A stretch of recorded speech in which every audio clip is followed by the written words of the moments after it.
는 죽음이라는 단어가 자주 나옵니다.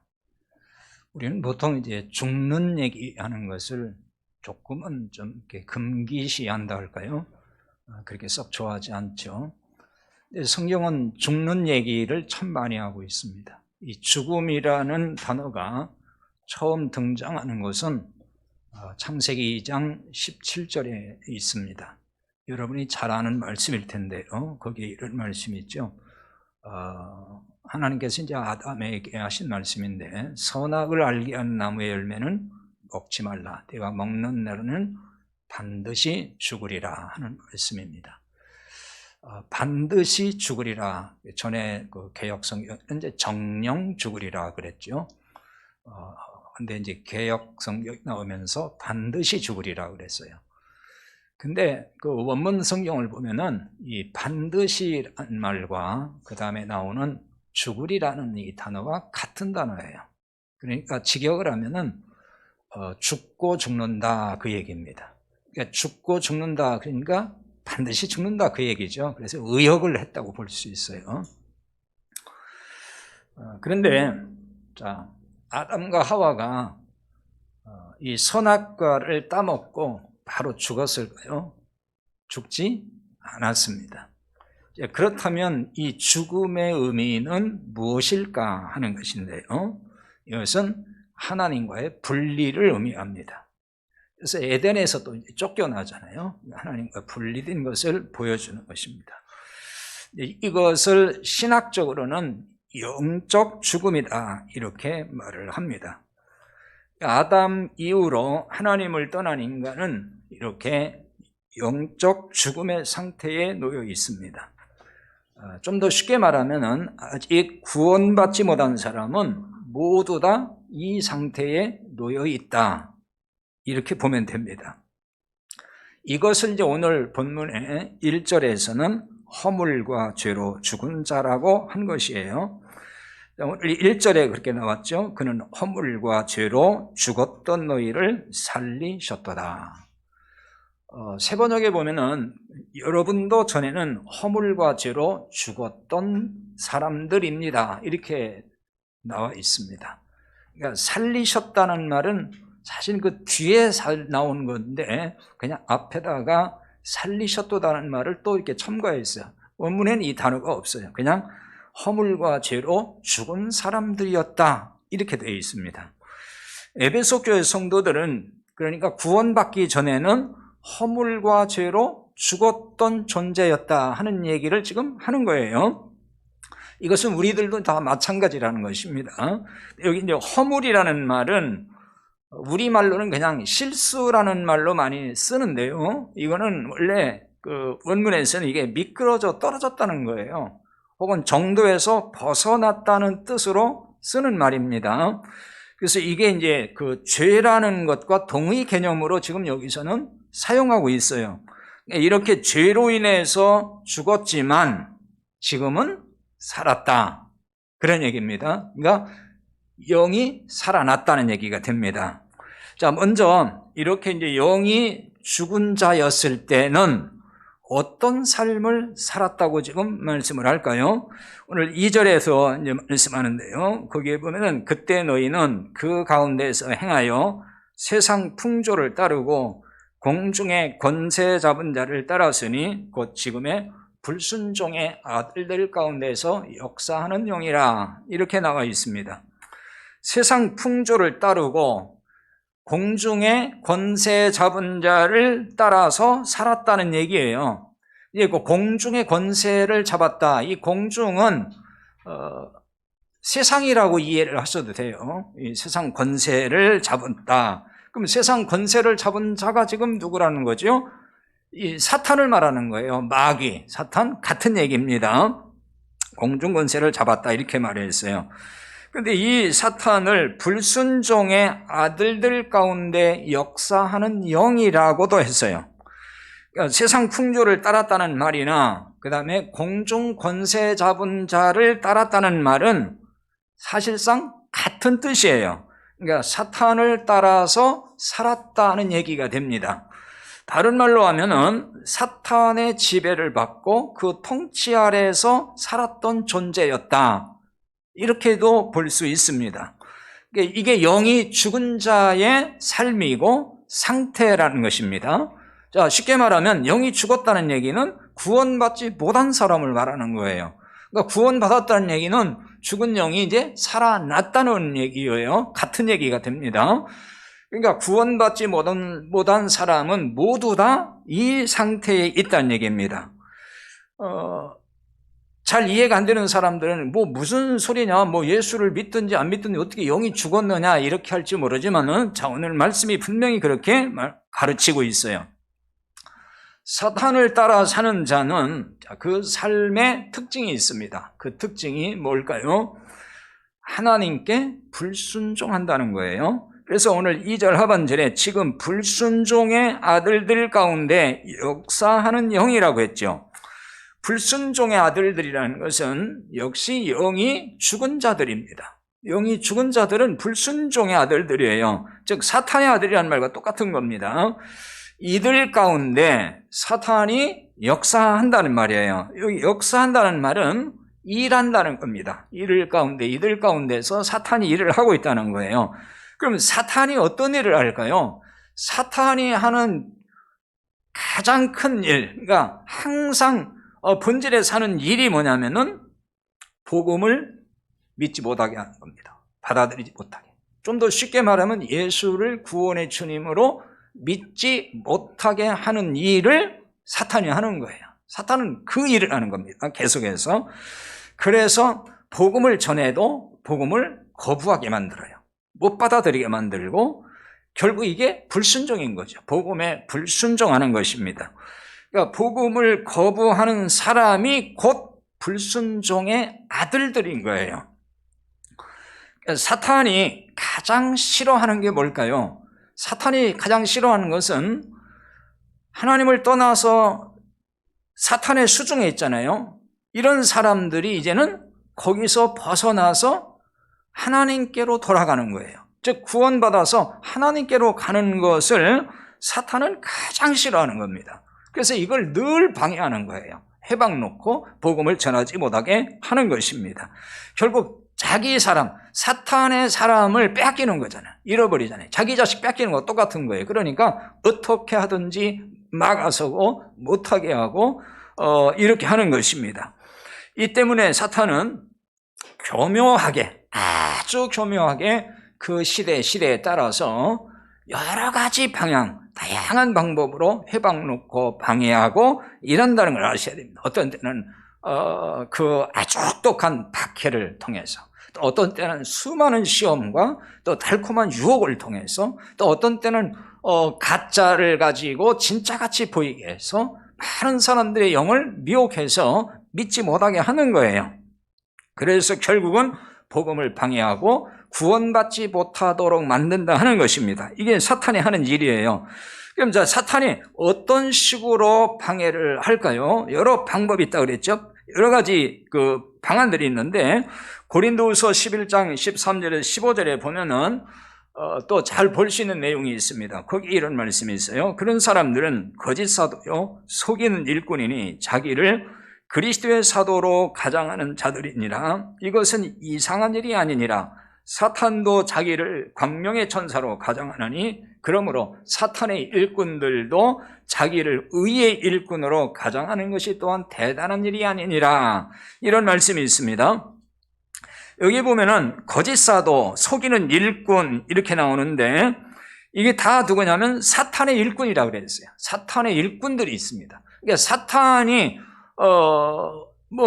직접 뭐가 이렇게 나타나가지고 이상한 괴물같이 뭐가 나타나서 일을 하는 게 아니고, 사탄의 수하, 사탄의 부리는 일꾼들을 세워서 사탄이 일을 하는 거예요. 하나님께서 하나님의 사람들을 세워서 일을 하듯이 사탄은 자기 일꾼을 세워서 일을 하는 것입니다. 그런데 문제는 그 사탄의 일꾼인데 의의 일꾼으로 가장한다는 거죠. 의의 일꾼으로. 거짓 사도고 속이는 일꾼이에요. 그런데 그리스도의 사도로, 진정한 사도로 이렇게 꾸미고 나와서 겉보기에는 진짜 사도같이, 겉보기에는 한참 하나님의 일꾼같이 보이게 한다, 그런 얘기예요. 그러니까 사탄이 이렇게 이제 자기 일꾼을 감쪽같이 하나님의 일꾼으로 둔갑시켜가지고 일을 하고, 그래서 복음을 방해하는 것입니다. 그러니까 사탄이 광명의 천사로 가장하듯이 사탄의 일꾼들도 의의 일꾼으로 가장을 해요. 그러니까 다 사람 눈에는 진짜 사도로 보이는 거죠. 오늘날로 말하면 진짜 목사로 보이는 거예요. 진짜 목사로. 그러니까 사람들이 모여들고 사람들이 따르고 이런 거 아니겠어요? 자, 이들이 그럼 무엇을 방해하기 위해서 이렇게 가장하는 것이죠? 앞에 말씀드렸듯이 복음을 방해하는 거거든요. 복음을 회방 놓기 위해서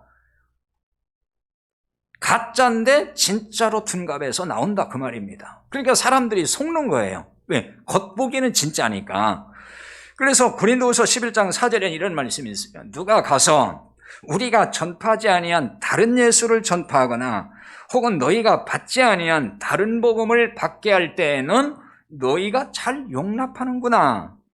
지금 고린도 교회에 사도 바울이 전하지 않은, 즉 사도 바울이 전한 복음과는 다른 복음을 전한 바로 이 의의 일꾼으로 가장한 거짓 사도들이 들어왔어요. 거짓 교사가 들어왔어요. 또 다른 예수 전파하는 이런 가짜들이 사실은 나왔어요. 근데 사람들은 그게 진짜인 줄 알고 따르고 있다는 거예요. 진짜인 줄 알고. 왜? 겉으로 분별하기 어려우니까. 너무나 똑같으니까. 그렇죠? 사탄의 일꾼이 다른 복음을 전하고 다른 예수를 전했습니다. 그러니까 복음이란 말이 들어간단 말이에요. 그래서 사람들은 쉽게 받아들일 수 있어요. 그러니까 복음이란 말을 다 들어가, 그 말 속에 복음을 말을 해요. 근데 들어보면은 진짜 복음이 아닌 거예요. 이게 문제인 거예요. 오늘날도 마찬가지예요. 수많은 사람들이 다 복음 전한다고 얘기를 해요. 복음 전하는 교회라고 얘기해요. 그런데 들어보면은 복음이 없어요. 이게 참 문제라는 거예요. 성도들은 복음이라는 말을 쓰니까 복음 전하는 것보다 이렇게 듣는데 실제로 분별해 보면은 복음은 빠져 있다는 얘기예요. 가짜 복음이고. 이게 속임수라는 거죠. 초대교회에서 대표적인 다른 복음이 뭐였죠? 율법주의. 이거 수없이 많이 말씀을 드렸습니다. 왜냐하면 이 상황이 너무나 한국교회 상황과 유사하기 때문에, 아니면 어떤 면에서 너무 똑같기 때문에 제가 수없이 말씀을 많이 드렸어요. 이 특징이 뭐라고 그랬죠? 예수 믿지 마, 이게 아니에요. 예수를 믿되 뭘 지키라는 거예요? 율법을 지켜야 구원받는다는 거예요. 그러니까 들어보면 이게 그럴듯하게 들리는 거예요. 그렇지, 어떻게 믿는다고만 되는 거야. 말씀대로 살아야지. 이렇게 된단 말이에요. 지금도 또 이 순간도 또 그게 혼란스러운 사람이, 아, 진짜 그렇지, 말씀대로 살아야지. 살지도 않으면서 어떻게 구원받을 수 있어요? 또 이렇게 얘기할 수 있어요. 그런데 이게 참 복음이 아닌 거예요. 그 이유는 수없이 말씀을 드렸어요. 자, 다시 그걸 반복해서 설명하지 않겠습니다. 이것을 사도 바울은 갈라디아서에서 1장에서 다른 복음이다. 그러니까 예수를 믿되 율법을 플러스 시켜야 된다, 그대로 지켜야 된다라고 했던 그 율법주의자들을 향해서, 율법주의 이단을 향해서 사도 바울은 그거를 다른 복음이라고 아주 분명하게 적시를 했어요. 그건 다른 복음이다. 그건 복음이 아니다는 얘기예요. 그런데 사탄의 일꾼은 반대로 말을 했어요. 사도 바울이 전한 이 은혜의 복음, 이 은혜의 복음을 그게 가짜 복음이다, 그게 진짜 아니다, 또 이렇게 매도를 했단 말이에요. 이 때문에 참 복음을 거부하고 복음에 불순종하는 사람들이 자꾸 나타나게 되는 거죠. 자, 오늘날도 마찬가지. 그러니까 복음에 눈이 떠지지 않으면은 이런 말에 다 속고 살 수가 있어요. 그러니까 지금도 사탄의 일꾼들은 거짓 복음을 참 복음으로 둔갑을 시켜서 참 복음을 회방하는 거예요. 그래서 참 복음을 믿지 못하게 만든다는 것입니다. 따라서 참 복음을 듣고 거부한다, 계속해서. 그렇다면 그 사람은 성령의 인도를 받는 사람이 아닌 거예요, 반드시. 성령의 인도를 받는 사람은 복음의 말씀이 깨달아져요. 깨달아지고 믿어지고 확신이 되고 그래요. 그런데 사탄의 지배를 받는 사람은 절대로 못 깨달아요. 깨닫지를 못해요. 거부하는 거예요. 그러니까 사탄을 따라 사는 자 또 하나의 특징이 있어요. 그것은 육체의 욕심을 따라 마음이 원하는 대로 산다는 겁니다. 그래서 그게 3절인데요. 3절에 보면은 전에는 우리도 다 그 가운데서 우리 육체의 욕심을 따라 지내며 육체와 마음이 원하는 걸 하여 다른 이들과 같이 본질상 진노의 자녀였더니 그랬습니다. 우리 육체의 욕심을 따라 지내며 육체와 마음이 원하는 것을 하여 그랬죠. 여기 육신과 마음이 원하는 대로 행한다는 것입니다. 하나님과 상관없이 인간 욕망대로 사는 걸 말해요. 여기 욕심이라는 말은 욕망이란 뜻이에요. 욕망 혹은 충동 뭐 그런 뜻이 있습니다. 근데 아이러니합니다만은 가장 악한 욕망은 우리는 이제 욕망 그러면은 아주 악하게 그냥 악한 길로만 치닫는 걸로 생각을 할 수 있잖아요. 근데 사실 어떤 게 가장 악한 욕망이냐면은 하나님처럼 스스로 선하게 되겠다고 하는 거예요. 사실은 하나님을 떠나서 하나님 없이도 내가 열심히 노력해서 내가 도덕적으로 살고 윤리적으로 살고 잘 살아서 나는 하나님 없이도 은혜 없이도 내 스스로가 선하게 될 수 있다라고 하는 것, 사실은 이게 가장 악한 욕망인 거예요. 그렇게 될 수도 없는데 그렇게 생각을 한다는 것입니다. 그래서 사실 이 땅에 다 뭐가 나왔을까요? 종교라는 게 생긴 거예요. 세상 종교는 다 뭘 가르치죠? 착하게 살아라는 얘기를 하잖아요. 착하게 살아. 네가 착하게 살아봐라 한번. 그래서 네 스스로가 뭔가를 이뤄보라는 거잖아요. 이게 모든 종교예요. 기독교에는 다 그런 얘기를 하는 거예요. 그러니까 사람들이 다 악하게 나는 살아야 되겠다 이게 아니고 뭔가 나름대로 하나님 떠나서 내 힘으로 한번 선하게 되려고 해본다는 거죠. 이게 인간의 사실은 악한 욕망이라는 거예요. 성경은 인간 마음을 어떻게 볼까요? 예레미야 17장 9절에 보면은 만물보다 거짓되고 심히 부패한 것은 마음이라 그랬어요. 세상 그 무엇보다도 거짓되고 썩은 게 인간의 마음이라는 거예요.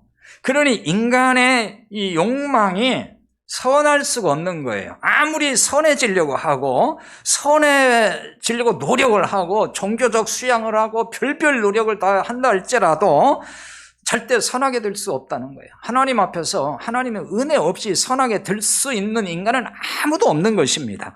그런데 인간들은 자꾸 자기가 선해지려고 한다는 것입니다.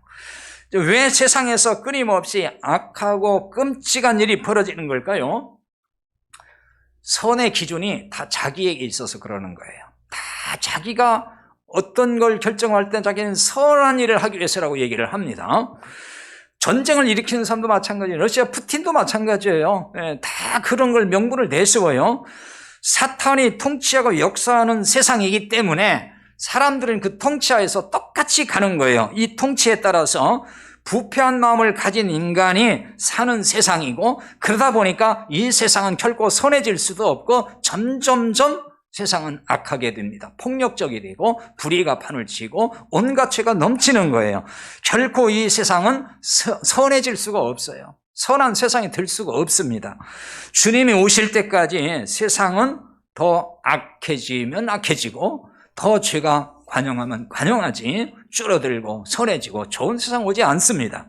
사탄을 따라 사는 사람은 인간의 욕망대로 사는 거예요. 이것이 죽은 자의 삶이라는 겁니다. 영이 죽은 자의 삶이에요. 그런데 사람들은 이 사실을 몰라요. 혹은 인정하지 않으려고 해요.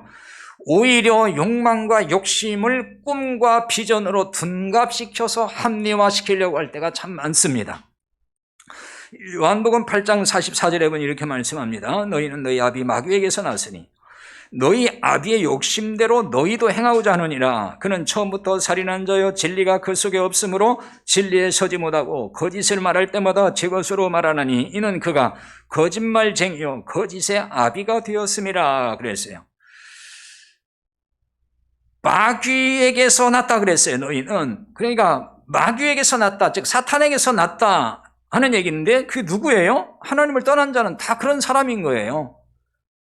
예수 믿지 않는 사람, 구원받지 못한 사람은 다 그런 사람인 거예요. 그래서 하나님과 분리돼서 살아가는 사람은 전부 다 사탄의 자식인 거예요. 자, 이렇게 말하면 이제 반발할 사람들이 굉장히 많겠죠. 무슨 소리냐고, 내가 왜 사탄의 자식이냐고, 예수를 안 믿으면 안 얻었지 왜 그것과 연결시키냐고 이렇게 할지 모르지만 이건 성경의 주장인 거예요. 성경의 말씀을 하는 거예요. 제 견해가 아니에요. 자식은 부모를 닮는다고 그러잖아요. 하나님의 백성은 하나님을 닮아가요. 사탄의 자식은 사탄을 닮는 거예요. 항상 그 닮은 것 중에 하나가 욕심이라는 거예요. 그래서 지금 요한복음 8장 44절에 그렇게 말씀했잖아요. 너희 아비 욕심대로, 너희 아비 즉 마귀 욕심대로 욕망대로 너희도 행하고자 하느니라 그랬어요. 그 닮아가는 거예요. 그 욕심대로 행한다는 거예요. 하나님 없이도 할 수 있다라고 하는 인간의 욕망을 가지고 한다는 것입니다. 자, 또 하나는 사탄의 자식이 사탄과 닮은 게 또 하나 있어요. 그게 거짓말입니다. 사탄은 거짓의 아비라 그랬잖아요. 거짓을 말할 때마다 적어서 말한다. 그가 거짓말쟁이고 거짓의 아비다. 이게 사탄 마귀입니다. 그래서 이 거짓말이 이 땅에 얼마나 많습니까? 거짓말이 없던 세상이 없어요. 그렇죠? 항상 거짓말이에요. 모든 걸 보면 사람들이. 각계각층 모든 분야에서 거짓말이들이 있어요. 왜 그럴까요? 이게 사탄이 지배를 받고 있기 때문에 다 그렇게 해서 밖에 살 수 없는 거예요.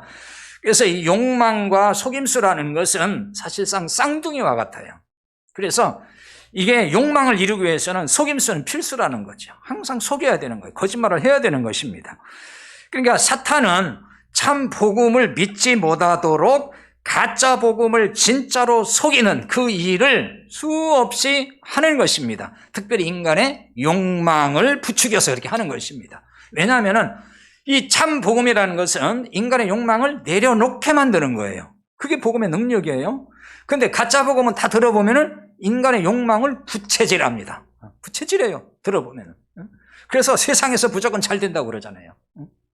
이게 욕망을 부채질하는 거예요. 이게 속임수라는 거예요. 듣기는 좋은데 사실은 속임수예요. 그건 참복음이 아닌 거예요. 자, 우리는 과거에 이렇게 영이 죽은 자로 죽은 자의 삶을 살았다는 얘기를 지금 하고 있습니다. 즉 우리가 구원받기 전에는 우리가 바로 그런 사람이었다는 거예요. 하지만 지금은 이제 죽은 자가 아니고 산 자가 됐다는 것입니다. 자, 여러분은 이런 점에서 산 자입니까? 아멘을 해야죠. 죽은 자는 아멘 할 수가 없어요. 죽은 자는. 산 자라면 아멘 해야 되는 거예요. 자, 그럼 어떻게 산 자가 되었죠? 오늘 4절과 5절이 그 답입니다. 4절과 5절. 긍휼이 풍성하신 하나님 우리를 사랑하신 그 큰 사랑을 인하여 허물로 죽은 우리를 그리스도와 함께 살리셨고 너희는 은혜로 구원을 받은 것이라 그랬어요. 하나님이 우리를 사랑하신 그 큰 사랑을 인하여 우리를 살리셨다. 그러니까 하나님의 사랑이 우리를 살리셨어요. 근데 하나님의 어떤 사랑이라고 했죠? 그 큰 사랑이라고 했습니다. 그 큰 사랑은 어떤 사랑일까요? 요한일서 4장 9절에서 10절에 보면 이렇게 말씀을 합니다. 하나님의 사랑이 우리에게 이렇게 나타난 바 되었으니 하나님이 자기의 독생자를 세상에 보내심은 그로 말미암아 우리를 살리려 하심이라. 사랑은 여기 있으니 우리가 하나님을 사랑하는 것이 아니요 하나님이 우리를 사랑하사 우리 죄를 속하기 위하여 화목제물로 그 아들을 보내셨음이라 했습니다. 하나님이 아들 예수 그리스도를 보내셔서 살리셨다고 말씀을 합니다. 왜 예수님을 보내셨다는 거죠? 우리 죄를 속하기 위하여 화목제물로 그 아들을 보내셨음이라 그랬어요. 화목제물이라고 했는데요, 이 말의 뜻은 속죄한다는 뜻이에요.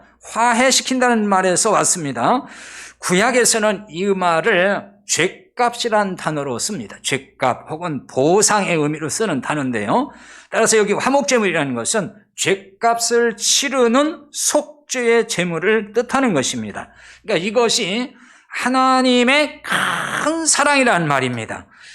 우리가 먼저 하나님을 사랑했기 때문에 하나님이 이런 사랑을 베푸신 게 아니에요. 그러니까 우리의 죄값을 예수 그리스도를 보내셔서 십자가에서 다 치르게 하셨다는 거잖아요. 생명값을 지불했다는 거잖아요.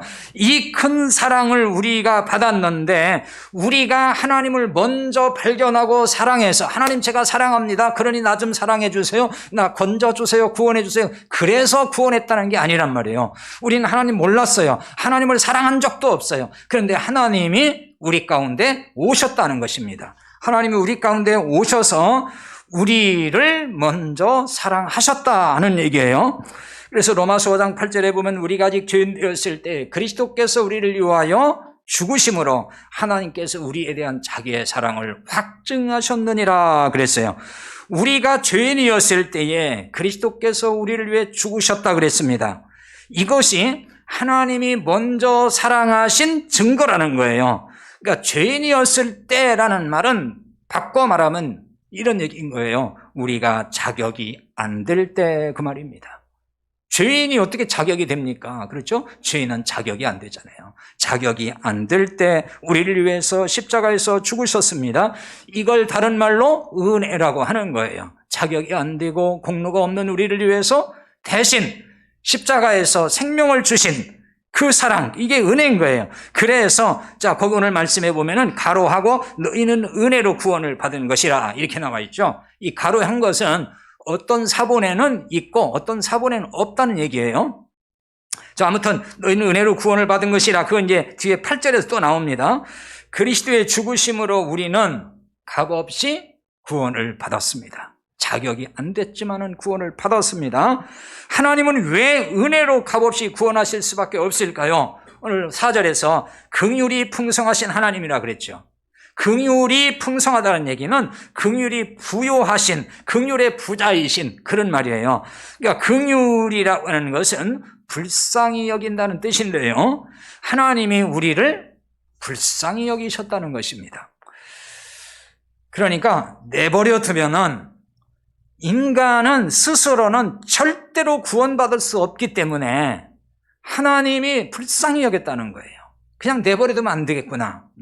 왜? 하나님이 사랑하는 대상이잖아요. 모든 인간을 하나님이 사랑하잖아요. 하나님이 세상을 이처럼 사랑하사, 그러니까 모든 인간을 하나님이 사랑하시는 거예요. 그러니까 하나님을 떠나서 마귀자식으로 전락됐어요. 그러니까 거기서 벗어날 길이 없어요. 인간 스스로는 아무리 애쓰고 노력을 해도 안 된다는 거예요. 별별 종교적인 수양과 노력을 해도 가망성이 정말 1%도 없는, 그게 인간이라는 것입니다. 그러니 하나님이 얼마나 불쌍히 여기셨냐는 거예요. 불쌍히 여길 수밖에 없어요. 그래서 하나님이 구원을 다 이루신 거예요. 하나님이 다 구원을 준비하셨고 하나님이 구원을 다 이루어 주셨습니다. 그래서 우리는 이제 우리가 할 수 없다는 걸 깨닫고 내 힘으로는 도무지 선해질 수 없고 의롭게 될 수 없고 구원에 이룰 수 없다는 것을 알고 절망하는 사람에게 하나님께서 은혜를 주시는 거예요. 그때 은혜를 주시는 거예요. 그때 믿음을 주시는 거예요. 그래서 믿고 구원받게 하신다는 거예요. 그러니까 나는 내 힘으로 할 수 있어, 이런 사람은 하나님 은혜가 임하지를 않아요. 우리가 스스로 내 힘으로 안 됩니다, 하나님 저 살려주세요, 이럴 때에 그 사람이 구원을 받는 거예요. 하나님은 이렇게 믿는 자를 살리시고 일으키셨습니다. 그리고 그리스도 예수 안에서 하늘에 앉게 하셨다. 그래서 정말 여기 놀라운 말씀이에요. 6절이 또 함께 일으키사 그리스도 예수 안에서 함께 하늘에 앉히시니 그랬습니다. 함께 일으켰다는 얘기는 그리스도가 부활하신 것처럼 우리도 부활한다 하는 뜻을 지금 여기 보여주는 것입니다. 그러니까 사실 우리는 지금 부활이 아직 일어난 건 아니에요. 미래에 일어날 사건이죠. 그러나 이미 일어난 것으로 단정하고 있다는 거예요. 왜냐하면 예수 그리스도의 부활은 우리의 부활이라고 하는 증거였거든요. 그게 하나의 확실한 증거였어요. 그래서 부활의 첫 열매라고 그랬잖아요. 그러니까 예수님이 부활한 것은 우리는 반드시 부활한다고 하는 것을 그대로 보여줬기 때문에 이것을 우리가 같이 부활했다고 말씀을 하는 거예요. 같이 일으켰다. 그리고 함께 하늘에 앉히셨다. 이게 정말 기가 막히게 우리에게 큰 위로와 용기를 주는 말씀인 거예요. 그러니까 하늘에 앉히음 받았다는 거거든요. 하나님 우편에 예수님이, 우리도 같이 하나님 나라에 이제 앉은 자가 됐다는 거예요. 왜냐하면 예수 그리스도 안에 우리가 있잖아요. 구원받은 사람은. 그러니까 예수님이 하늘에 앉아 계시니까 우리도 이제 거기에 앉아 있는 것과 똑같다는 거예요. 같이 본다는 것입니다. 그러니까 우리가 지금 하늘에 간 거 아니잖아요. 그렇지만은 가 있다고 본다는 거예요. 그리고 이 말을 바꿔 말하면 어떤 얘기죠? 우리의 구원이 그만큼 확실할 뿐만 아니라 안전하다는 거예요. 안전하다. 절대로 마귀가 이제 우리의 구원을 회방 놓거나 하나님의 이 구원의 하나님의 손에서 우리를 절대로 누구도 회방 놓고 빼앗아갈 수 없고 무효가 될 수 없다는 거예요. 그러니까 우리가 얼마나 안전한 존재냐 하는 것입니다. 그 정도로 우리의 구원이 확실한 것입니다. 자, 하늘에 앉힌 것은 다른 말로 말하면은 하늘에 시민권이 주어졌다는 말과 같습니다. 빌립보서 3장 20절에 보면은 그러나 우리의 시민권은 하늘에 있는지라 거기로부터 구원한 자 주 예수 그리스도를 기다리노니 그랬어요. 하늘에 시민권이 있다는 거예요. 우리의 시민권은 하늘에 있다는 것입니다. 이 시민권이 하늘에 있어요. 자, 여러분의 시민권, 하늘에 시민권이 있습니까? 이 시민권은 하나님이 생명값으로 주신 거잖아요. 생명값을 거저받았어요. 그래서 이 말은 뭐냐면 지금이라도 당장에 하나님 나라에 갈 수 있는 자격이 있다는 거예요. 그러니까 우리 앞에 갑자기 죽음이 닥쳐도 두려울 필요가 없는 거예요. 우리가 이미 시민권을 받은 자이기 때문에 하나님이 우리를 영접하시는 겁니다. 그래서 하나님 나라에서 우리가 영원히 살 수 있는 자격이 이제 주어진 겁니다. 여러분, 하나님 나라에 빨리 가고 싶습니까? 자, 좀 이게 대답하기가 그렇죠? 빨리 가고 싶다고 하면 빨리 죽어야 되나 뭐 이렇게 생각할 수가 있으니까요. 빨리 가고 싶다고 해서 빨리 죽을 필요는 없어요. 왜냐하면 하나님이 살려두실 때는 살아야 될 이유가 있어요. 그게 뭐냐면 너는 복음을 전해야 된다. 그래서 그냥 아직은 살려두시는 거예요. 가장 큰 목적은 그거예요. 사도 바울이 그렇게 얘기를 했잖아요. 나는 가고 싶다는 거예요. 사도 바울이 하나님 나라를 보고 온 사람이에요. 그래서 바울은 항상 하나님 나라에 가고 싶다고 얘기해요. 나는 이 땅에 미련이 없다.